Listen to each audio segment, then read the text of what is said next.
Award-winning broadcaster Bob Timm continues sharing his story about workplace abuse and how to assess when it's time to go.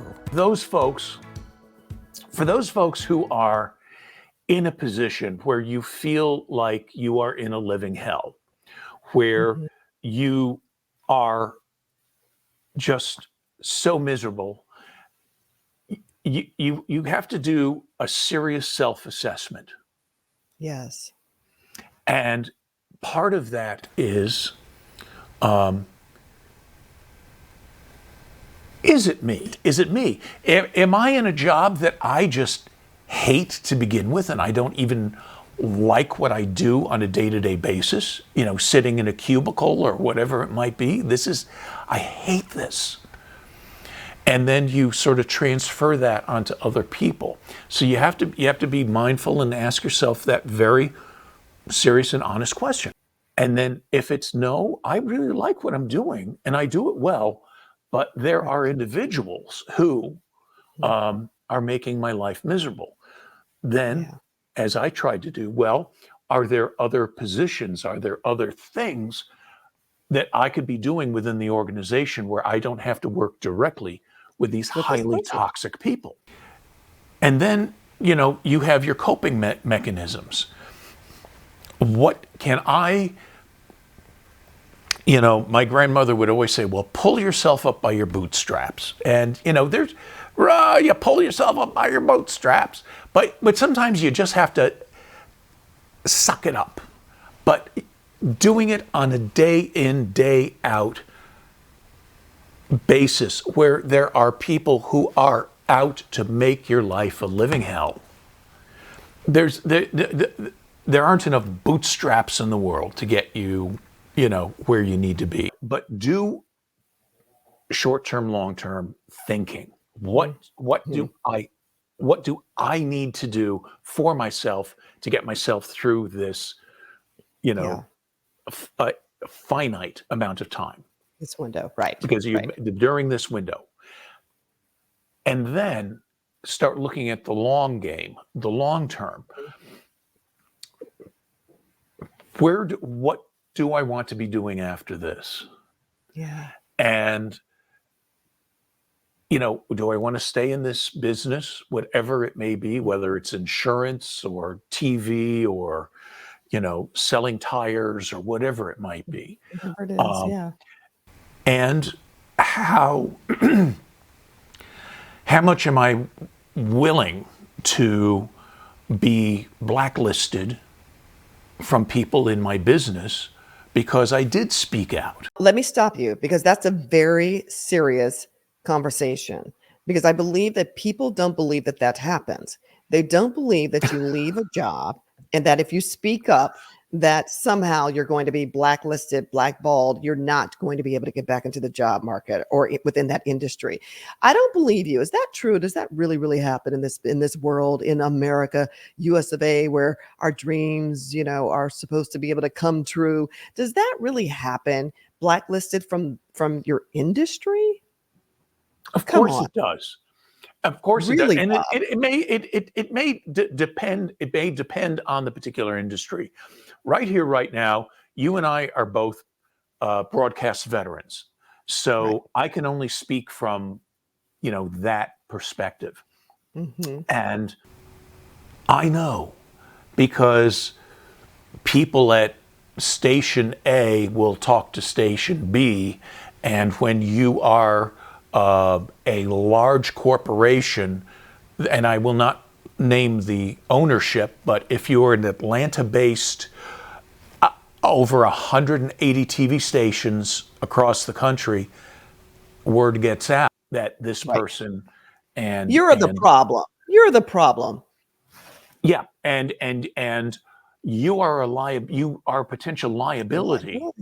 That's it. To another organization, because all this person is going to they're going to come in with a chip on their shoulder, and they're going to want to, after 6 months, sue the company for some some reason.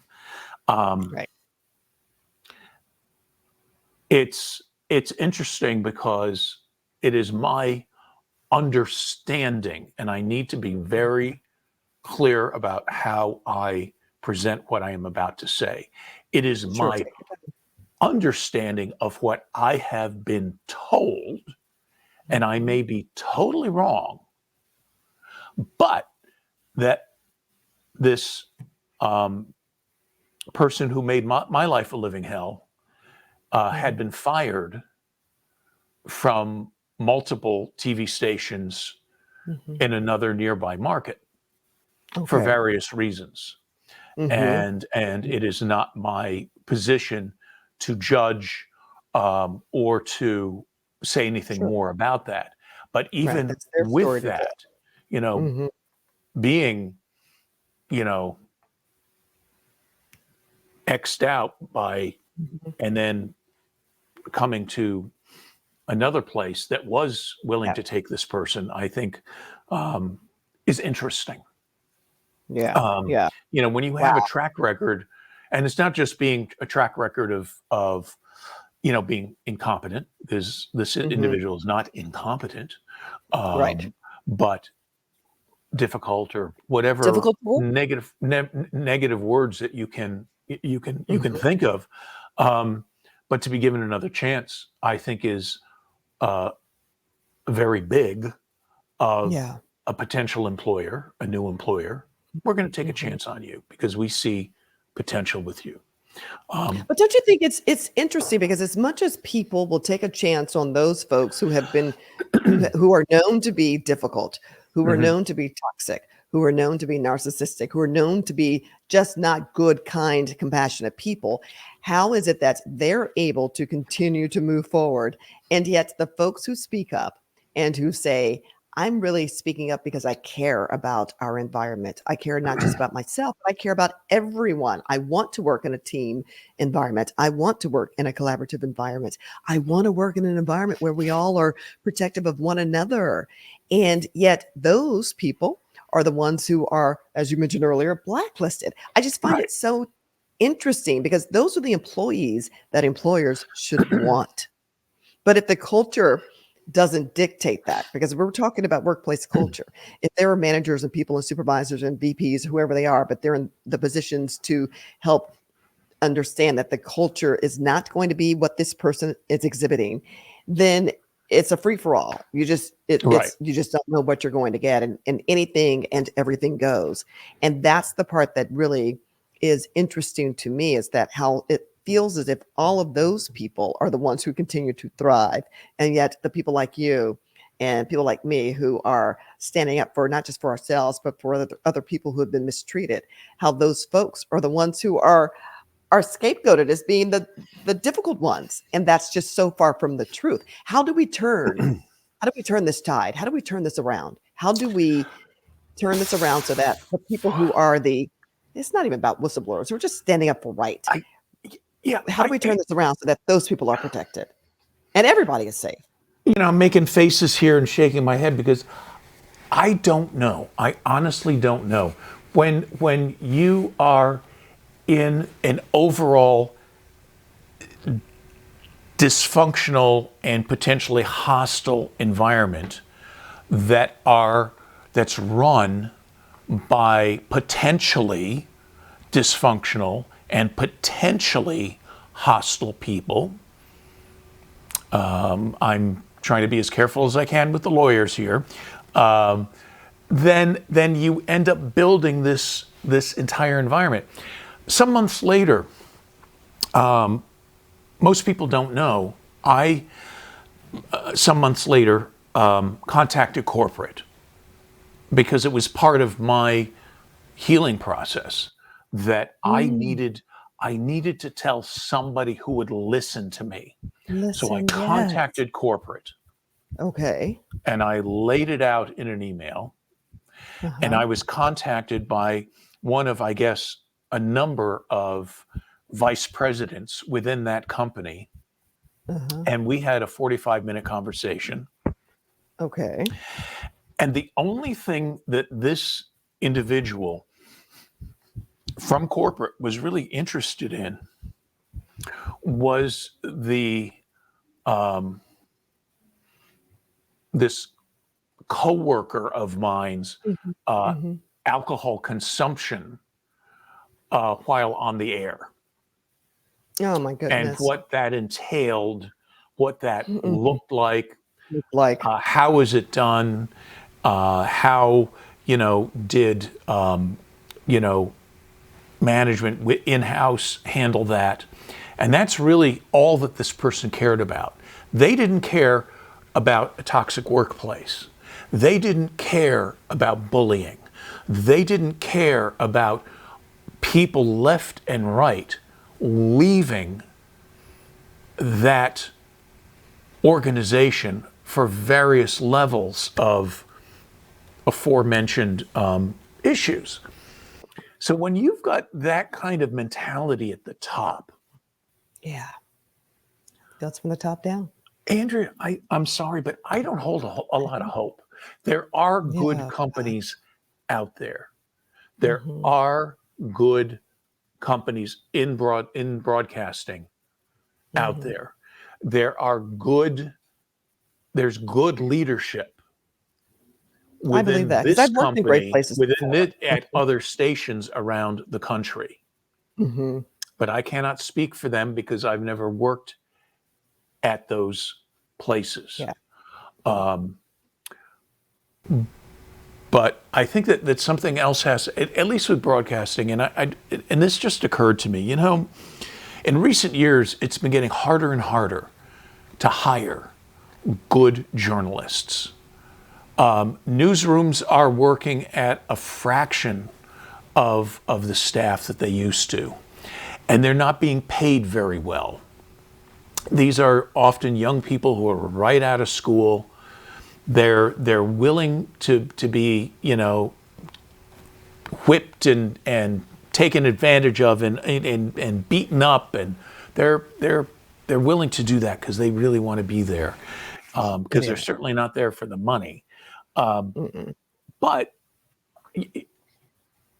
the problem with that is that, again, they're being taken advantage of, Yeah. monetarily and Emotionally. emotionally, professionally. They're Mhm. being taken advantage of, Yeah. Yeah. and that is a shame. And again, Mm. there are a lot of good companies out there, and there are a Mhm. lot of good stations that are among those 180 plus stations that at a Mhm. local level. And I cannot say overall if management is overall good or overall bad, but Yeah. I do know in that particular place In that what the moment. number one driving force is, and that is sales, and that is Yeah. generating revenue. Any Money. business should be generating revenue, Right. but at what cost? But at what cost? We're putting profits over people.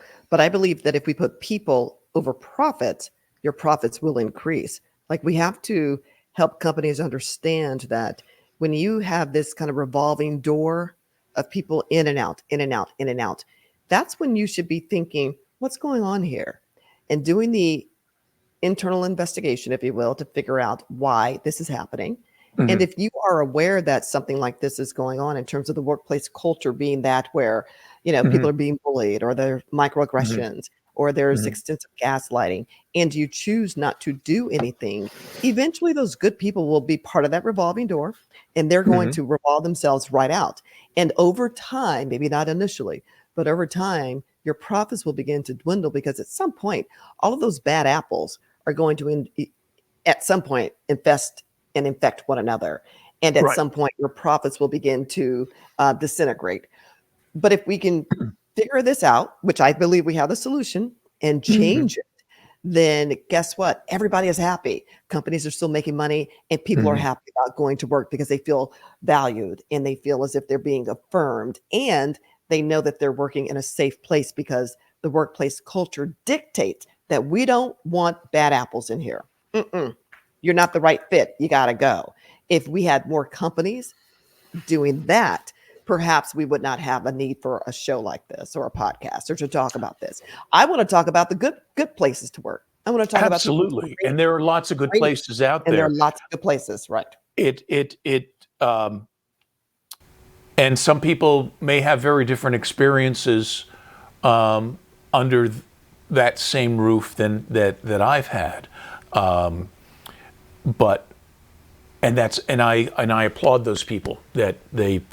But when you're dealing with people who management who and at the corporate level who are aware, who have been made aware, and they just stick their heads in the sand. And what the response, the bottom line from the response from the corporate HR person was, well, we're going to look into this because you've said some very concerning things here, and we're going to look into it. Look into it. And I said, well, I certainly hope that you do.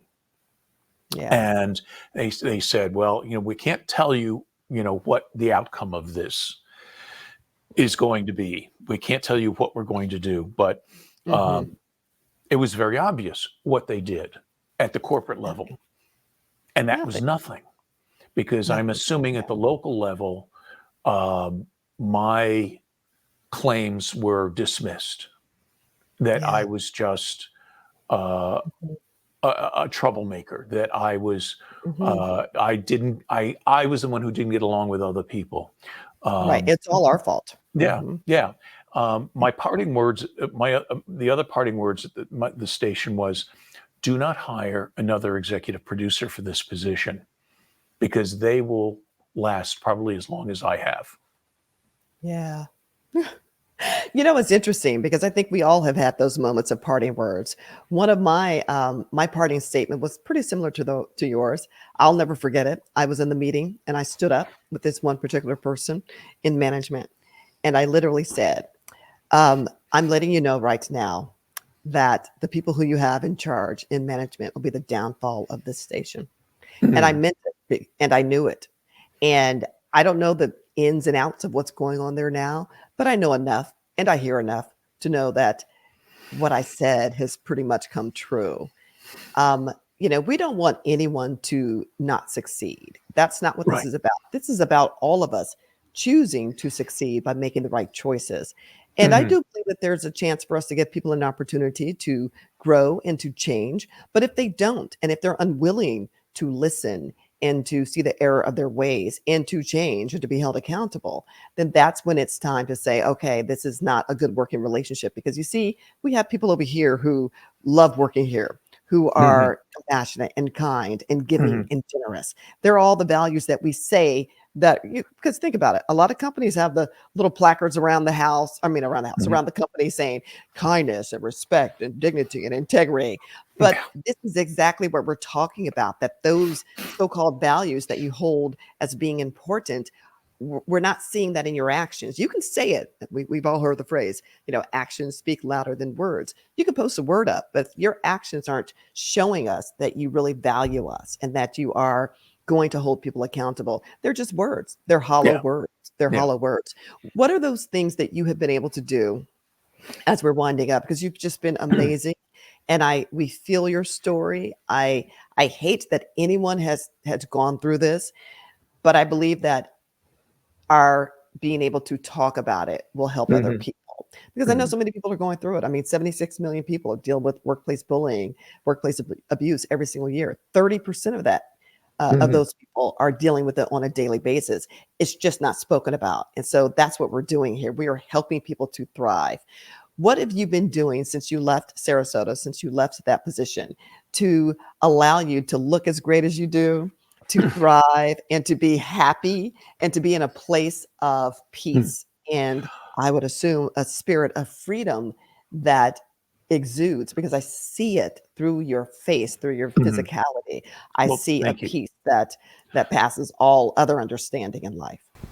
A couple of things. I've only been back in Minnesota for about 6 weeks, so I am still settling into my new home, and that's been a lot of work.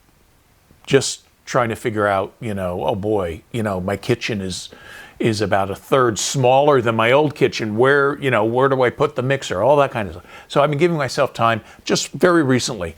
But after I left that toxic environment, I I just gave myself some time. I did a little travel. I went back to friends in the Midwest to kind of recuperate and rethink, retool myself, and it came down to I created my own show. I did online like you're doing your own show that I wanted to do and that I knew I would be good at. And I'm going to a little promotion here. I created a program called Suncoast People. It is still online. We did 2 seasons of it. There are 30 some episodes, and interviewed and had really thoughtful conversations with people. And that is what brought, that's what helped me heal and move on. And suncoastpeople.com, you can look up Suncoast People on YouTube and the Facebook page. And that's really, and I want to carry that on, whether it's continuing Suncoast People in Florida or creating something new here in Minnesota, because I think it's a format that will live. But it's about self-care. That's the bottom line. Self-care. Is That's it. self-care. And if it means that self-care means hiring an attorney and pursuing a legal route so that things are officially documented, go for it. If it means moving to an isolated island somewhere and just making coconut shell sculptures, whatever it is that you That's need to do. okay. Whatever it is. Yeah. Yeah, absolutely. I cannot thank you enough. You are, I don't believe, I'll always say that, when you meet people, it's not by happenstance. It's for a Mhm. reason. And I just want to say to you publicly, thank you for coming into my life. Thank you for receiving me on LinkedIn, because you didn't know me from Adam. You didn't know me from Adam. You didn't know. I mean, you didn't know me. And yet you took a chance and responded to my text, to my email, inquiring about the station. And Mhm. the fact that you were honest with me about your experience. I think that's one of the lessons perhaps that I've learned in life too, is to, I know sometimes people say, well, that's not your experience, so it may be different for you. I totally believe that someone else's experience, why would they lie about their own personal experience? Like, Right. because nobody wants to have a traumatic experience. We're not like, hey, come on over here, trauma. I'm ready for you. That's Right. just not what we do. But when it happens, I believe that we are obligated to share our truth with people so that we can prevent them from being re-traumatized or traumatized for the very first time. Like, that is our obligation. I just thank you for being such a great human being and for standing up for truth and wanting to see humanity the way that it should be, which is for all of us caring for one another. It Mhm. takes, some people say it takes a lot of courage, and I think it does. It does take courage, because so many times we are silent in America. We are Mhm. silent about some of those ills that we want to pretend don't exist. But I thank you. I thank you for being that guy who's not afraid to speak the truth. That your silence is, it's not for sale. No, no, and I'm never going to work in another TV newsroom again. So I would love to pursue other avenues and bring my skill set to other environments. But I know I'm never going to be in another TV newsroom working. But so I feel free to speak. I also wanted, and I think I have been careful as far as what I've said and avoiding names and other identifiers that would cause concern. But even so, I speak the truth. I will You speak the say, truth. sort of dovetailing on what you said about other people's experiences, the old Mhm. saying, your mileage may vary. You may Yeah. you may go on Mhm. board at a place that other people have thought was toxic and just fit right in and Right. be able to take off and Yeah. fly with it. And I say Mhm. to you, Godspeed. Godspeed. And I say to those of you who are struggling, Mhm. Godspeed to Amen.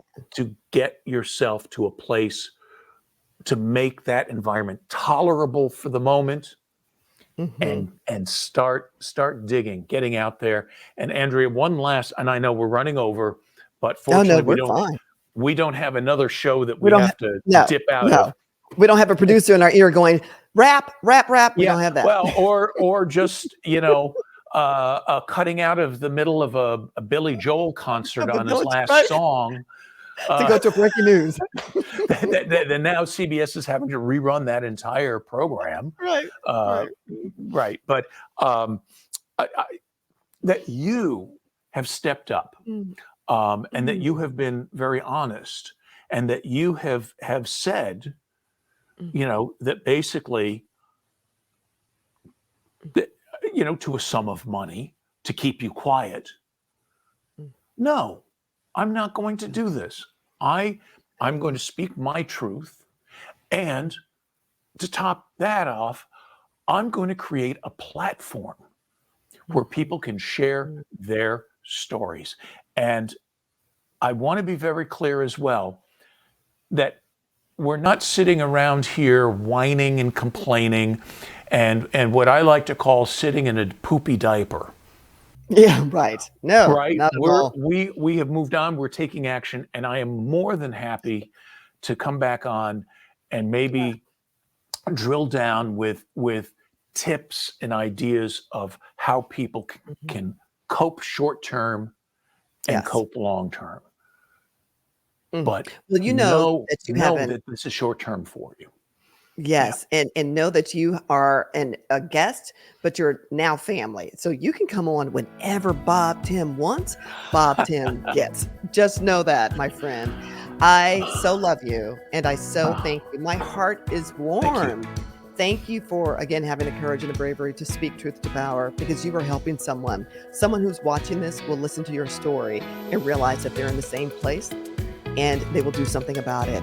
And they won't wait as long as I did. I waited 15 years before I finally said something. Mhm, And you mhm. had the courage to do it in 3 months. And so thank you, thank you, thank you, and Godspeed. You are forever connected to us. And we can't wait to see what your next journey looks like. We know it's going to be amazing because you're an amazing person. Stay Thank you. tuned. Stay tuned. I love it. I love it.